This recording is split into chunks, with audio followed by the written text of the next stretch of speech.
Aşırı derecede düşünüyorum. Zihnim bir türlü susmuyor. Kaygılanmaktan, düşünmekten, takıntılı düşüncelerden, endişelerden, korkulardan bıktım artık diyorsan bu egzersiz tam da sana göre.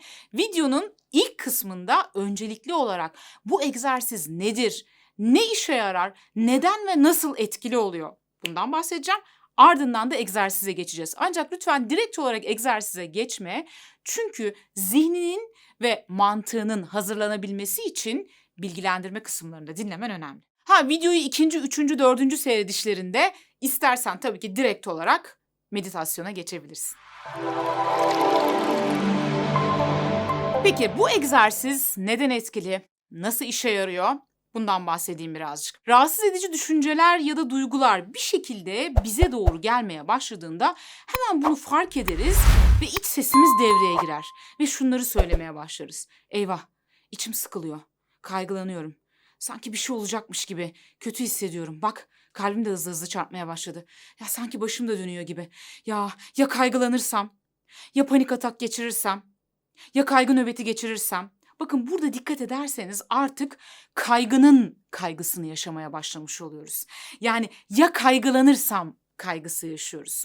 Dolayısıyla ya öyle olursa, ya böyle olursa, ya şöyle olursa gibi düşüncelerle bu girdabın içerisinde boğulmaya başlıyoruz ve bir taraftan da bu girdabı bedensel bir takım belirtilerle destekliyoruz. Yani adeta bu düşüncelerle bir oluyoruz, bütünleşiyoruz. Buna o kadar inanıyoruz ki yani biraz sonra panik atak geçireceğimize ya da biraz sonra bir kaygı nöbeti geçireceğimize o kadar inanmaya ve bu düşünceyle bütünleşmeye başlıyoruz ki bedensel belirtilerimiz de buna tepki vermeye başlıyor haklı olarak ve biz bu bedensel belirtileri de gelecekte yaşayacağımız olası kaygı atağının bir göstergesi, bir kanıtı olarak görüyoruz. Bak gördün mü zaten midem de bulanıyor.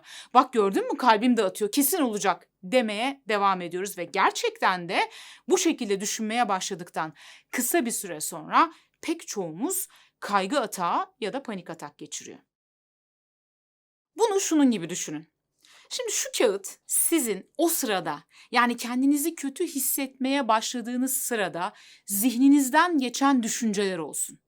Ya kaygılanırsam, ya panik atak yaşarsam, ya işte bunu yapmazsam da başıma kötü bir şey gelirse, ya kötü bir şey olursa gibi o sıradaki duygularınız, düşünceleriniz ve hatta bedensel belirtileriniz dahi bu kağıt olsun. Şimdi bu sırada yani o düşünceler zihninizde dolaşırken bir süre sonra o düşüncelerle o kadar bütünleşiyorsunuz ki yani bu kağıdı o kadar çok kendinize yaklaştırıyorsunuz ki bir süre sonra bu kağıtla bir bütün oluyorsunuz. Ve gördüğünüz tek şey bu kağıt oluyor. Başka hiçbir şey görmüyorsunuz. Çevreye ve gerçekliğe dair, dış dünyada olup bitenlere dair hiçbir şey görmemeye başlıyorsunuz. Tek gördüğünüz şey sadece bu kağıt. Bu kağıtla iç içe geçmiş ve bütünleşmiş durumdasınız. Yani kendi düşüncelerinizle iç içe geçmiş, bütünleşmiş ve bir olmuş durumdasınız. Oysa bu kağıdı biraz kendinizden uzaklaştırmaya başladığınızda, yani aranıza bu kağıtla bir mesafe koyduğunuzda, bu kağıtla bir bütün olmayıp kağıdı ayrı bir yere konumlandırıp aradaki mesafeyi koyduktan sonra bu kağıdı uzaktan gözlemlemeye başladığınızda o zaman gerçekliği ve çevrede olup bitenleri daha sağlıklı bir şekilde görmeye başlıyorsunuz. İşte bugün yapacağımız bu çalışma bu kağıtla yani düşüncelerimizle kendimizi ayrıştırmak ve düşüncelerimizle aramıza bir mesafe koyup ardından bu mesafeden yargısız bir biçimde kendi düşüncelerimizi sakince gözlemlemeyi bize öğretecek. Bakın dikkat ederseniz bugün yapacağımız egzersizle bu kağıdı yırtıp atacağız. Bu kağıt bir daha artık gelmeyecek ya da bu kağıdı alıp işte koltuğun altına saklayacağız demiyorum. Çünkü amacımız düşüncelerimizi bastırmak, yok saymak, yok etmek ya da onlarla savaşmak değil. Amacımız düşüncelerimizle, duygularımızla kendimizi ayrıştırmak, onu farklı bir yere konumlandırmak ve ardından bu konumlandırdığım yerden ona doğru sakince bakabilmek. Neden bu detayı özellikle belirttim? Çünkü çoğunlukla rahatsız edici duygular ya da düşünceler bize doğru gelmeye başladığımızda ilk yaptığımız şey onlardan kaçmak ya da onları bastırmaya çalışmak, yok saymaya çalışmaktır. Oysa ki bu rahatsız edici duygular ya da düşünceler sanki denizin üzerindeki bir deniz topu gibidir, bir plaj topu gibidir. Nasıl ki o topu aşağıya doğru bastırmaya çalıştıkça denizde o daha da şiddetlenerek yukarıya doğru çıkar. İşte duyguları ya da düşünceleri bastırmaya çalıştığımızda da kısa vadede rahatladığımızı zannetsek de uzun vadede onların tekrar daha da güçlenerek karşımıza çıktığını görüyoruz. O zaman çözüm aslında onlardan kaçmak ya da onları bastırmaya çalışmak yerine onları kabul etmek derken boyun eğmeyi kastetmiyorum. Onların seline kapılıp gitmeyi kastetmiyorum. Onların orada var olduğunu görmek, kabul etmek ve onları kendimden ayırıp mesafeli bir yere koymaktan ve sakince onu gözlemlemeye çalışmaktan, yargılamadan, suçlamadan, eleştirmeden sakince onu gözlemlemeye çalışmaktan bahsediyorum. İşte aslında çözüm bu ve bunu yapmaya başladığınızda mucizevi bir şekilde artık o düşünceler gelse bile çok daha rahat bir şekilde onları karşılıyorsunuz ve inanın bana zaten gelme sıklıkları ve oranları da azalmaya başlıyor. Şimdi bazılarınız şöyle diyebilir. Ya işte herkes de bunu söylüyor. Savaşma, kabul et. Kolay mı arkadaş? O düşünceler geldiğinde, o duygular geldiğinde ben neler yaşıyorum sen biliyor musun? Diyebilirsiniz. Ki merak etmeyin, biliyorum. Çünkü vakti zamanında benim de böyle bir problemim oldu. Ancak ben de bu tekniklerle işte bununla baş etmeyi öğrendim. Bu düşünceleri kendimizden ayrıştırmak, onları ayrı bir yere koymak, aramıza mesafe koymak ve onları gözlemleme işi açıkçası biraz idman gerektiriyor. Yani belki bazılarınız ilk seferde bunu başaramayabilir. Ancak denemeye devam etmek lazım. Çünkü bunu bir kas gibi düşünün. Bir kası geliştirmek için en az 3-6 ay düzenli egzersiz yapmam gerekiyorsa işte beynimdeki bu düşünceleri kendimden ayrıştırma ve onları sakince, yargısızca gözlemleyebilme gücünü de geliştirebilmem için düzenli egzersiz, idman şart. Ve bir süre sonra bunu yaptıkça o kadar ustalaşıyorsunuz ki zaten ne yapacağınız konusunda çok bilgilisiniz ve böyle bir durum yaşadığınızda çok daha kısa sürede bu becerileriniz devreye girmeye başlıyor. Çünkü o kas güçlenmiş oluyor. Her neyse bu egzersiz neden ve nasıl işe yarar konusunu eğer netleştirdiysek şimdi artık yavaşça egzersizimize geçelim. Rahat bir yere geçmenizi öneriyorum. Gözleriniz kapalı bir şekilde telkinleri dinleyin ve bahsedilen şeyleri zihninizde canlandırın. Bu arada bu tarz videoların devamının gelmesini istiyorsanız kanala abone olmayı, videoyu beğenmeyi ve yorum yapmayı lütfen unutmayın. Gözlerin kapalı, her zamanki ritminde nefes alıp ver. Nefesini alıp verirken bedenindeki duyumlara odaklan. Nefesi aldığında burnundan geçerken bıraktığı his, sıcaklık ya da soğukluk, göğsünün ya da karnının şişip inmesi, nefesini verirken burnundaki his gibi bedensel duyumlarına odaklan.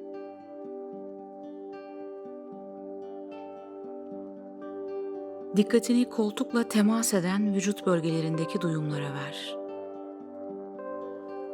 Vücudunun koltuğa yaptığı basıncı, giysilerinin cildinle temasındaki duyumları fark et. Kendini zorlama, zihnini temizlemeye çalışma. Olduğu gibi doğal biçimde nefesler alıp ver. Egzersiz sırasında zihnin başka bir yere giderse, dikkatin dağılırsa, nazikçe dikkatini tekrar egzersize ver ve kaldığın yerden devam et. Bu yüzden kendini yargılama, unutma. Dikkatinin dağıldığını fark ettiğin an, yine andasın demektir.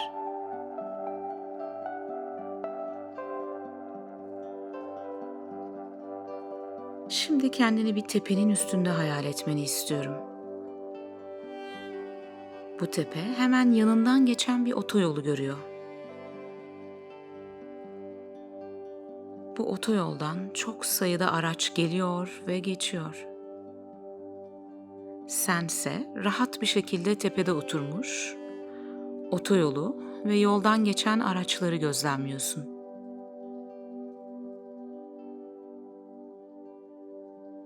Geçip giden araçları ve onlara bakan kendini gör.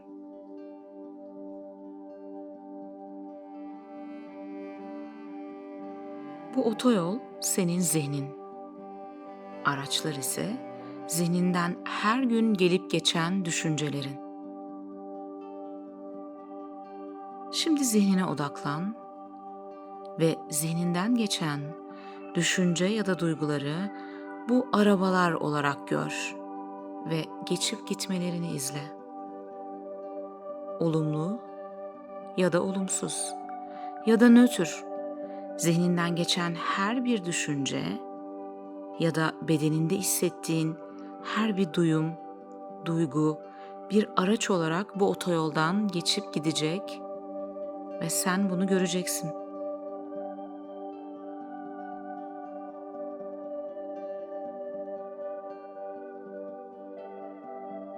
Sadece araçların otoyolda geçip gidişini izle.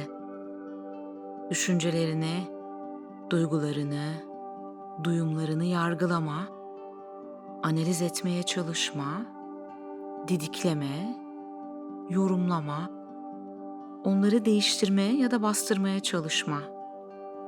Her ne ise o düşünceyi yoldan gelip giden bir araba olarak gör ve sakince izle.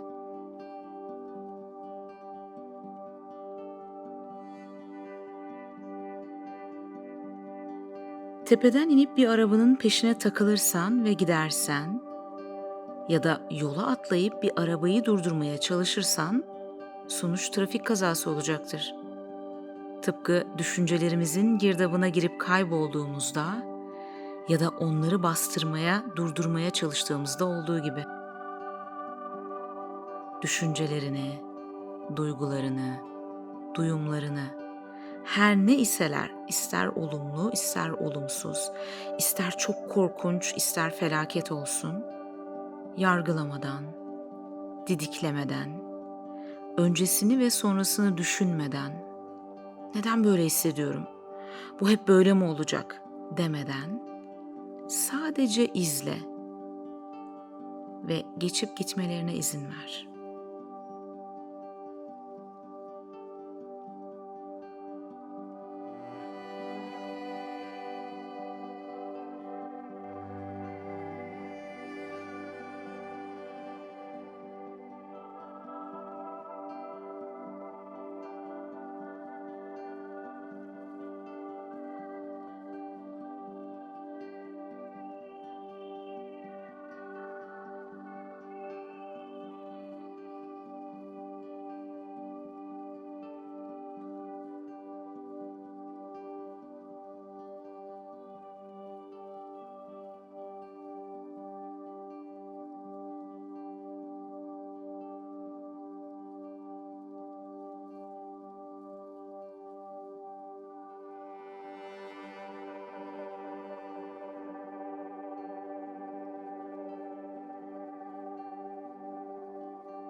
Tıpkı bu araçlar gibi düşüncelerimiz de her gün zihnimizden gelir ve geçerler. Düşünceler geçicidir. Ancak sen kalıcısın. Ve sen düşüncelerinden ibaret değilsin. Daha fazlasısın. Şu anda zihninde korkunç düşünceler olabilir. Bunları fark et, gözlemle. Ancak bunları kendinle bütünleştirme. Sen onlar değilsin. Onları kendinden ayrıştır. Yoldan geçen arabalar gibi sadece gözlemle. Gelmelerini ve gitmelerini gözlemle. Ancak sen de kendini o trafiğe kaptırıp boğulma, yorumlama, yargılama. Neden hep böyle oluyor? Hep böyle mi olacak? Ya hep böyle olursa deme. Sadece fark et ve izle. Tıpkı bir başkasının zihnini gözlemler gibi. Unutma, duygular geçici. Belki 5 dakika sonra bu düşünceler, duygular etkisini kaybedecek. Ancak sen hala burada olacaksın.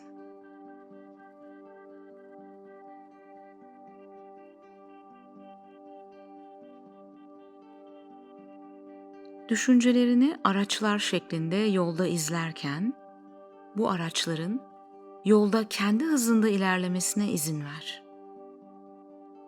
Hızlandırmaya veya düşüncelerini aceleye getirmeye çalışma. Düşüncelerinden kurtulmaya çalışmıyorsun. Onların kendi hızlarında gelip gitmelerine izin veriyorsun. Ve senin işin onları fark etmek ve onlara fazlaca sarılmadan gelip gitmelerine izin vermek.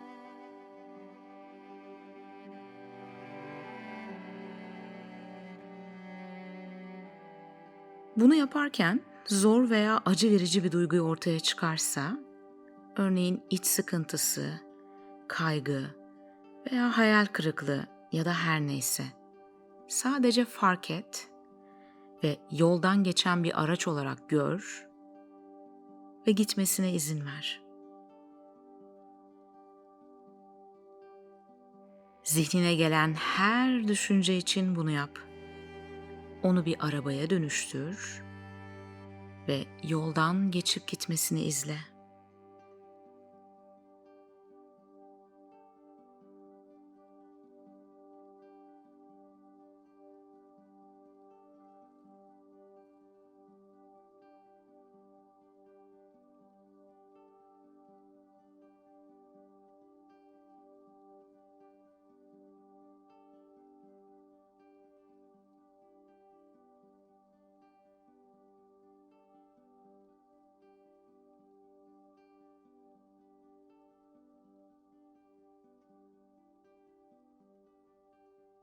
Şimdi dikkatini tekrar nefesine ve bedensel duyumlarına ver. Derin bir nefes al ve hazır olduğunda gözlerini aç.